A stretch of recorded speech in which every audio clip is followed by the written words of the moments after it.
One nation one election, क्या यह भारत की राजनीति को बदलने का सही कदम है? चुनावी खर्च और सुरक्षा में कमी लाने का वादा है, लेकिन क्या इससे हमारी लोकतांत्रिक विविधता और संघीय ढांचे को खतरा है?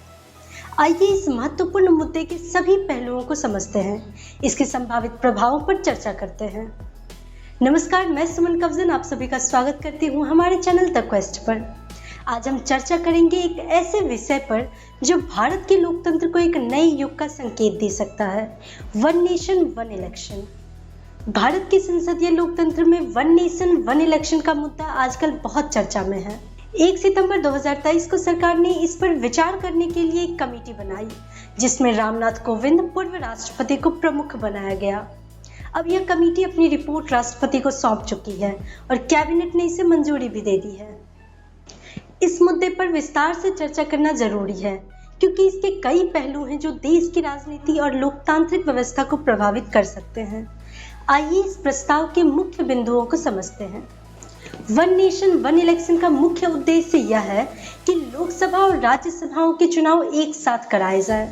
इसका समर्थन करने वालों का मानना है कि इससे चुनाव का खर्च कम होगा, प्रक्रिया आसान होगी और सुरक्षा बलों का दबाव भी कम होगा।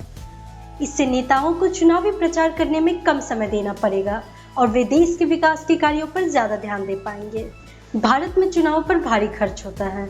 चुनाव अगर एक साथ हो तो इससे राजनीतिक दलों और उम्मीदवारों के प्रचार खर्च में कमी आ सकती है। साथ ही चुनाव में पारदर्शिता भी बढ़ सकती है, क्योंकि इससे चुनावी खर्चों में एक तय समय में कंट्रोल और ट्रैक करना आसान होगा। चुनाव के दौरान सुरक्षा बलों की तैनाती एक बड़ी चुनौती होती है। जब सभी चुनाव एक साथ होंगे तो सुरक्षा बलों का इस्तेमाल भी अधिक कुशलता से किया जा सकेगा। इससे चुनावी हिंसा और दंगों को भी कम किया जा सकता है।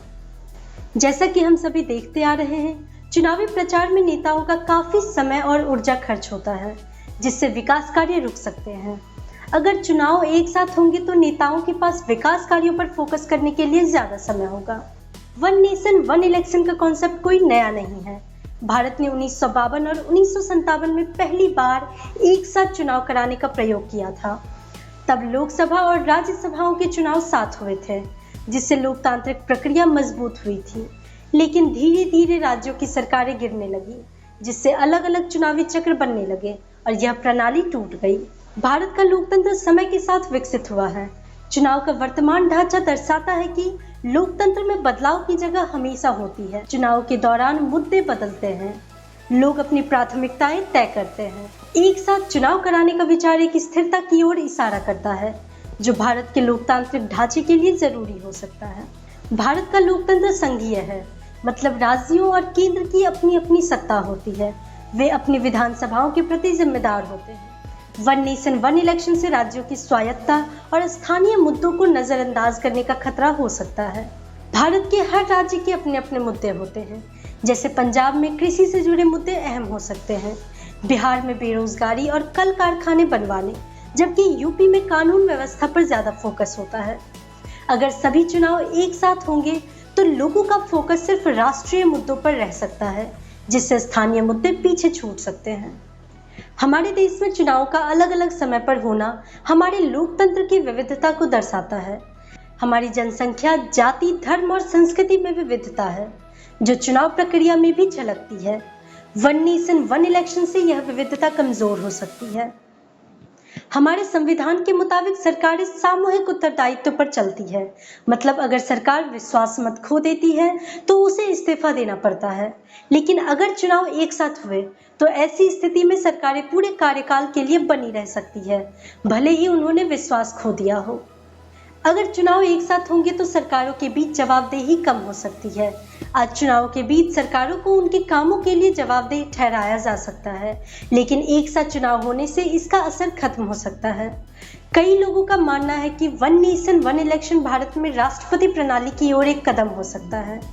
इससे केंद्र को राज्यों पर ज्यादा नियंत्रण मिल सकता है और राष्ट्रपति शासन का उपयोग ज्यादा हो सकता है। इससे लोकतंत्र में केंद्रीकरण का खतरा बढ़ सकता है, जो संघीय प्रणाली के खिलाफ है। अगर केंद्र सरकार के पास ज्यादा शक्ति होगी तो राज्यों की स्वायत्तता प्रभावित हो सकती है।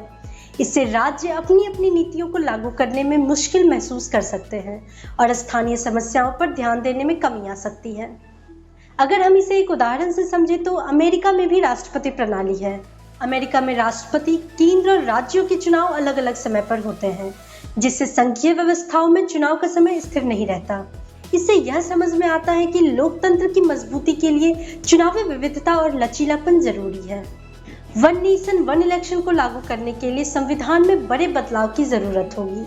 इससे सामूहिक जिम्मेदारी के सिद्धांत और राज्यों की स्वायत्तता पर भी असर पड़ सकता है। इसके लिए संसद में चर्चा और विभिन्न दलों की सहमति होना जरूरी है। संविधान में बदलाव के दौरान अगर राजनीतिक दलों के बीच सहमति न बन पाई तो संवैधानिक संकट उत्पन्न हो सकते हैं। इससे देश की राजनीति में नया मोड़ आ सकता है और लोकतंत्र में सरकारों की जवाबदेही पर असर पड़ सकता है। अब हम बात करते हैं चुनावी प्रक्रिया में आने वाली जटिलताओं के बारे में। भारत के चुनावी ढांचे में कई जटिलताएं हैं, जैसे कि राज्यों की राजनीतिक परिस्थिति, जातीय और धार्मिक विविधताएं और अलग अलग मुद्दे। अगर सभी चुनाव एक साथ होते हैं तो स्थानीय मुद्दों पर ध्यान कम हो सकता है और राष्ट्रीय मुद्दों पर ज्यादा फोकस आ सकता है। मतदाता के दृष्टिकोण से देखा जाए तो उनकी प्राथमिकताएं और जरूरतें अक्सर स्थानीय मुद्दों पर केंद्रित होती है। अगर चुनाव में इन मुद्दों की अनदेखी होती है तो मतदाता का विश्वास कम हो सकता है और लोकतंत्र की जड़ें कमजोर पड़ सकती है। वन नेशन वन इलेक्शन का विचार अपने आप में आकर्षक है, लेकिन इसके संभावित परिणामों पर विचार करना जरूरी है। क्या यह देश की विविधता और संघीय प्रणाली के लिए सही रहेगा?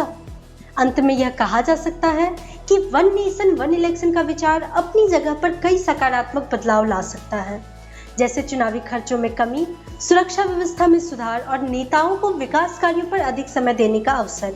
लेकिन इसके साथ ही यह हमारे संघीय ढांचे, विविधता और स्थानीय मुद्दों को भी प्रभावित कर सकता है। हमारे देश की लोकतांत्रिक और संघीय व्यवस्था विविधता की ताकत पर टिकी है, जो हर राज्य, समुदाय और व्यक्ति की आवाज को जगह देती है। चुनावी प्रक्रिया में किसी भी बड़े बदलाव से पहले यह देखना जरूरी होगा कि इससे देश के संघीय ढांचे और स्थानीय लोकतंत्र को कोई नुकसान न हो। संविधान में बदलाव, विभिन्न राजनीतिक दलों की सहमति और लोकतांत्रिक संतुलन बनाए रखना, यह सब महत्वपूर्ण पहलू है जिन पर गहराई से विचार करने की आवश्यकता है। एक संतुलित और सहमति आधारित दृष्टिकोण ही हमारे लोकतंत्र की मजबूती को बनाए रख सकता है और सभी भारतीयों की जरूरतों का ध्यान रख सकता है। तो दोस्तों, आज के लिए बस इतना ही। अगली वीडियो में फिर मुलाकात होगी। तब तक के लिए हमारे साथ जुड़े रहिए और देखते रहिए the quest. This is your host Suman Kavjan signing of.